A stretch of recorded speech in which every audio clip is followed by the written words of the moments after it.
Good. Dane, who was the Union commander during the victory at Vicksburg? Union commander during our victory at Vicksburg. The Union's victory at Vicksburg. William Rosecrans. No. Vicksburg.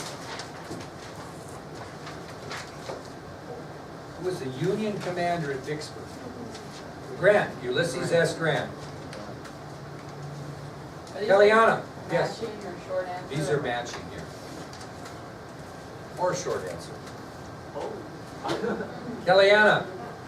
Who was the Union commander who carried out his famous March to the Sea?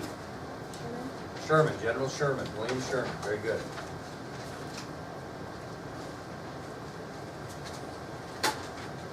What did you say, Dane, the first time? What was your answer? Rosecrans. Okay, Dane. Who was the Union general during the Battle of Chattanooga?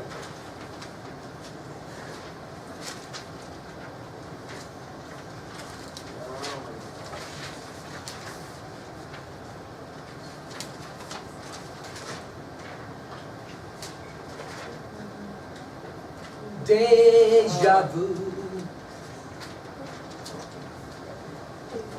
Oh, it was Rosecrans. William Rosecrans. Very good. Okay, Michaela, horsewoman. What was the name of Robert E. Lee's mount, his famous horse? Traveler. Very good. Ivan?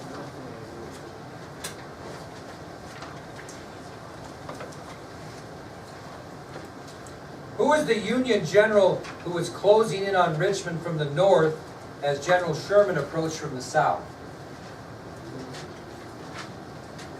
Let's talk about him today. Who was the Union general who was closing in on Richmond from the north as General Sherman approached from the south? It's really going to be heavy duty talk about when we get to the Native Americans. Is it Eli Samuel Parker? Caitlin? Philip Sheridan. Okay, Ivan, give you a chance to totally redeem yourself. Who was the military secretary for General Grant during the Confederate surrender at Appomattox? Deja vu. Oh my Eli God. Samuel. There you go, Eli Samuel Parker. Macklin, who was the Confederate general during the Battle of Chattanooga? Confederate general, Battle of Chattanooga. Don't be too arrogant. Yeah, don't be too full of yourself. To get this right. Yeah, don't make yourself bigger than you are. Don't brag. Don't brag about yourself too much if you get this right. Oh, Braxton Bragg. Braxton Bragg. Trying to help you out here. Okay, Tig, who was the Democratic nominee for president during the election of 1864? George McClellan. Very good. And Cherith, let's see if you can figure this out. Who was a Union commander that arrived with reinforcements during the Battle of Chattanooga? Remember, we were getting our butts kicked early here in the Union, and then all of a sudden he came with reinforcements. Who was that fellow? He came along with William Sherman, actually. George Thomas. George Thomas. Very good. George Thomas was the man that arrived with reinforcements during the Battle of Chattanooga. So far, so good, kiddos? Garza back there. How many times did the citizens of Vicksburg hold out against Union assault before they finally surrendered on July 4th, 1863? How many times did they hold out? Uno, dos, tres, cuatro, cinco. 4? Uno, dos, tres, cuatro, cinco. Oh, 5. 5. Very good. 5 times.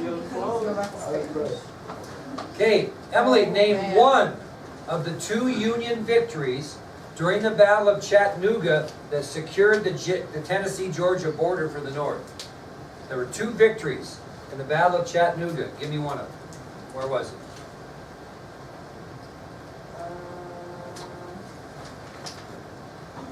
You're going to have to look part of that answer. Lookout Mountain. Lookout Mountain. How about another one, Delaney? Missionary. Missionary Ridge. Okay? So the two Union victories during the Battle of Chattanooga that secured the Tennessee-Georgia border for the North were Lookout Mountain or Missionary Ridge, or both. Okay, Brady, tell me one of the three important battles fought in the state of Virginia in 1864. Battle of the Wilderness. Give me another one, Paris. Battle of Cold Harbor, that's right. Tristan, what's the last one? Spotsylvania. Battle of Spotsylvania, very good. That might be a tough one to spell, so get a little thought process on that. Siobhan, my dear, what were General Sherman's plans for his troops after leaving Atlanta, Georgia in flames? They were going to do two things. What were they going to do? Don't overthink it. First, they're going to do what, though? They're going to live off the land and make Georgia howl. Very good. Two, what were General William Sherman's plans for his troops after leaving Atlanta, Georgia in flames? One, live off the land. Two, make Georgia howl. Hunter, give me one example of total war that was practiced by General William Sherman during his assault of the Deep South during the Civil War. Anything that can benefit, I would say Caesar's story. That's exactly right. Okay? Kezia, give me another example of total war practiced by General William Sherman during his assault of the Deep South during the Civil War. Any railroad line they saw, they destroyed. Very good. And what was the third one, Ivan? Union bid on crops and leftovers. Very good. Yep. You're going to need to know those examples of total war that were practiced by General William Sherman. Dalton, what platform did the Democratic Party use for support of their candidate during the election of 1864? Platform be a reason you should vote for me. Oh, that the war would never end, so that one general would have to present to the Democrats. Well, you're close. An easier way to put that would be they ran on an anti-war platform. In other words, they were stating that if you vote for General McClellan, he's going to stop this war. We don't like it anymore, and Lincoln's just going to have it go on forever. Lincoln's platform was, it's about over and we're about to win. So the Democratic Party platform was an anti-war platform. Simple as that. Okay? Olivia, give me one example of why the Confederacy was all but defeated by January of 1865. Give me one example of why the Confederacy was all but defeated by January of 1865. Atlanta and Savannah were captured. Very good. There's one. Caitlin? The Confederate government was taken. Very good. And what's the third one, Paris?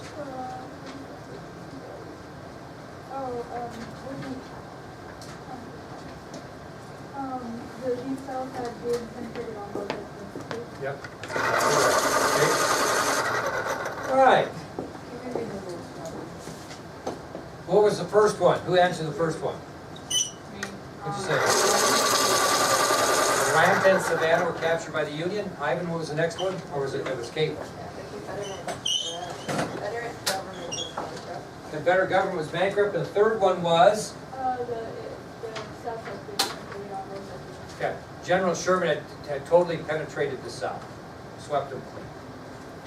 Okay, I'm going to think of a real good describer here. Tigner, I think you're the man. I want you to give this group a very detailed description of the difference of military dress of Robert E. Lee and General Ulysses S. Grant during the Confederate surrender at Appomattox.